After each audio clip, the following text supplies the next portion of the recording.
Over the years, few have lived to tell of any strange anomalies that have occurred to them in the Bermuda Triangle. But American pilot Bruce Gernon is an exception. In 1970, Gernon, his father, and a business associate were flying from the Bahamas to Florida when Gernon reported seeing a strange cloud directly out in front of their plane.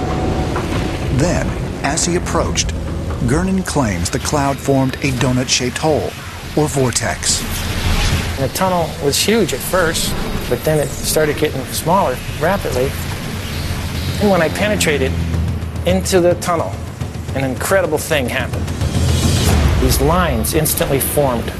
It was like looking down a rifle barrel because the lines were swirling slowly counterclockwise. I encountered some intense electricity. There were like flashes going on and off. And all I could see was this strange, grayish, yellowish fog. I call it electronic fog. I noticed that my instruments were malfunctioning, and at the same time, I'm feeling this unbelievable sensation. Gernon says when he finally exited the tunnel, he radioed Miami Air Traffic Control, but they couldn't find his plane on their radar screen. And then, about 3 minutes later, the radar controller came back on the radio, and he's all excited. He had identified me over Miami, and I couldn't believe it because I'd only been flying for 33 minutes. It should have been more like an hour and 3 minutes. Could such a discrepancy in time and location really happen? And could extraterrestrials be using this kind of gateway to travel to Earth? According to Albert Einstein's general theory of relativity, it is possible. Through Einstein's principles of being able to bend space using a gravitational pull, it's very possible that extraterrestrial craft could somehow get a higher charge of energy from these locations like the Bermuda Triangle, which allow them to do a burst of energy, if you will, a warp speed, and harness some type of extra particles or energies from these locations to get them where they're trying to go. What happens is that anytime you have energy generated at all, especially from a higher plane, a higher dimension, it's going to come out by spin. It's going to be rotation and spin that allows that energy to get through.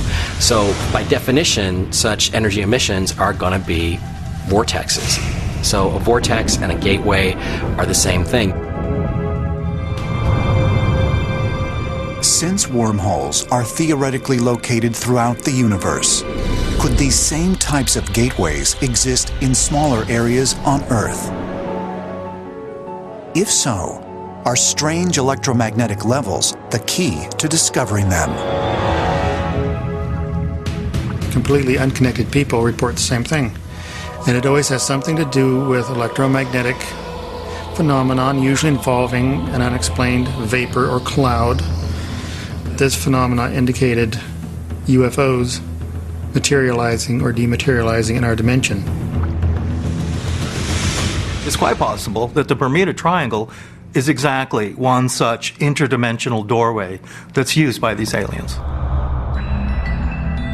With reports of UFOs appearing and ships and planes disappearing, some claim the Bermuda Triangle is a portal that works in both directions.